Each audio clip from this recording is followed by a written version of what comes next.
Big Ten commissioner plans to schedule more November games with college football playoff implications later in the season. College football playoff to vote soon on a 6-6 model or 5-7 model.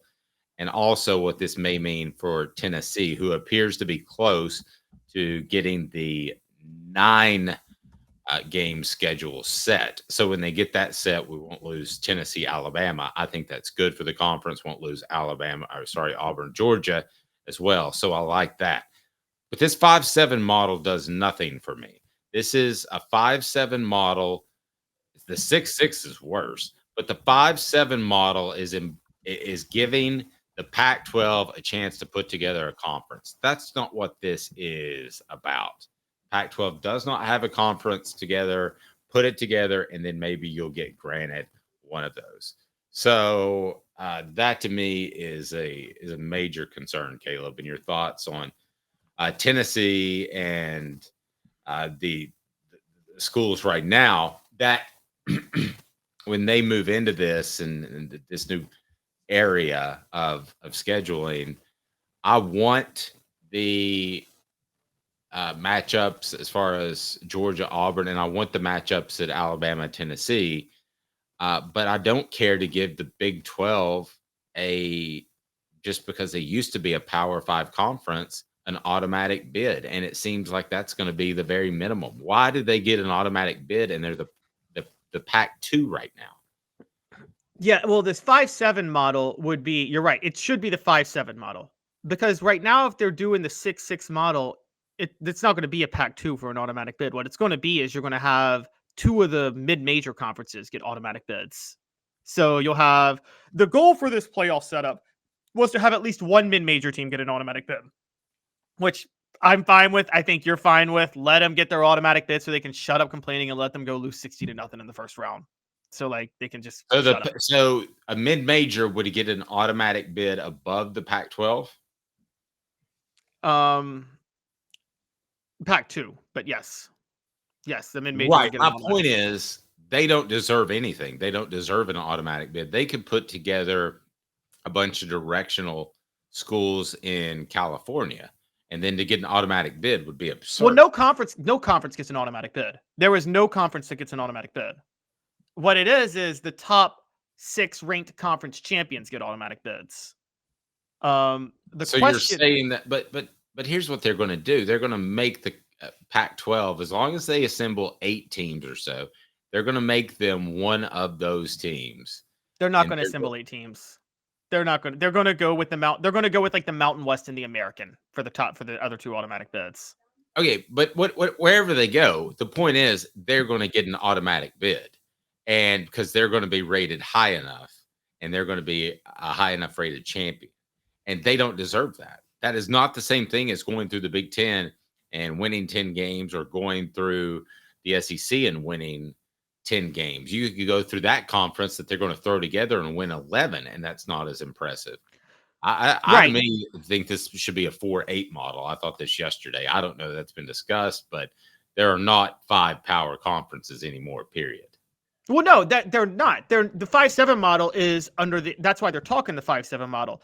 That is under the assumption that there were only 4 power conferences. Their whole thing is there should be 4 power conferences, and one of the smaller schools get an automatic bid, and then the other 7 will be all from the Big Ten or the SEC or wherever. And okay, so what's the 6-6 model? Is that giving the Pac-12? Yeah, the 6-6 model. Well, yes, the 6-6 model. Okay, so let's back up for a minute with this premise. You and I agree there's 4 power conferences left: SEC, Big Ten, Big 12, ACC, right? Yes. Okay. When they came up with this scenario, there were 5 power conferences because the Pac-12 was the 5th. So the scenario was going to be 6 auto bids and 6 at large. That way, all 5 power conferences plus one of the smaller conferences gets an auto bid. Well, in the midst of doing that, the Pac-12 collapsed. It folded. It doesn't exist anymore. Now, that's why they're discussing if they should do 6-6 or 5-7. The debate is, if they stick with 6-6, like you said, you're going to get 2 mid-major conference auto bids, because the Pac-2 or whatever, wherever they go, is a mid-major at this point. And so you're going to get 2 mid-major auto bids versus, I think you and I both agree, one mid-major auto bid's enough, right? One Yes. mid-major auto bid's enough. So it should be the 5-7 model. I think It's one's too many. absolutely. But anyway. Well, I mean, I agree with you because again, the 12-team playoff, you got to make it exciting, and one mid-major auto bid is just going to mean one for sure blowout in the first round of every freaking playoff because the mid-major auto bid is going to automatically get the 5 seed, and they're going to get to play 12 seed LSU at 9-3 or 12 seed Georgia at 9-3, and we know what LSU or Georgia is going to do to that mid-major, and so I agree with you in theory, but that's what they wanted to do, so that's the debate. I'm with you on that. I think the more important thing to make for the college football playoff, and I think you and I both agree, is you've got to start scheduling more elite games throughout the year. Like, I'm sorry, no more. I mean, maybe one FCS game if you want to do it, but you can't have 3 crap games a year anymore with the No, playoff. you're coming around to what I've told you, Caleb, slowly but surely. It's just like the NFL. In the NFL, you can lose any game on any given week. That's what college football is going to be like. So I'm fine with that. I'm fine with the 9-3 team making it if they're playing their best ball at the end of the year. That's what I want. I don't want the UTEPs of the world on the schedule. I don't want the easy ones. Now the players do because they get to take half a game off, but that's not what I want. I want to see Cowboys, Commanders, Cowboys, Giants, Cowboys, Eagles, just one after the other, where they're lined up against similar stacked opponents. My issue is I don't like Tony Petitti's idea, and I hope the SEC doesn't do it. Don't pack the games in November. If you've already somewhat devalued the regular season because of the 12-team playoff. Can you imagine if you devalue the regular season and then you put a bunch of crap games in September because you've packed all the good games for November? You're just going to kill September college football at that point. I mean, you got to put some elite games in September. I mean, you know this, Dave. Yes, the NFL, Dallas and Washington used to play to open the season half the time. Yeah, but I backload it more than not. I'm not saying take away any game, but I would definitely make sure that Tennessee, Georgia, and Alabama, Auburn, and Alabama, LSU. Trying to think of another one. There's really not that could be pertinent to a playoff. I'm going to make those in November, though, aren't you? I mean, yes, but you want Tennessee, Alabama to stay in October for the fun of it. Cool with that. I'm cool with that. And Derek says October games are great. November games not. Well, they're going to be if you stack them right. And then think the Big Ten for a minute. Yes, Michigan, Ohio State, you won in November. But why not put Ohio State, Penn State in October?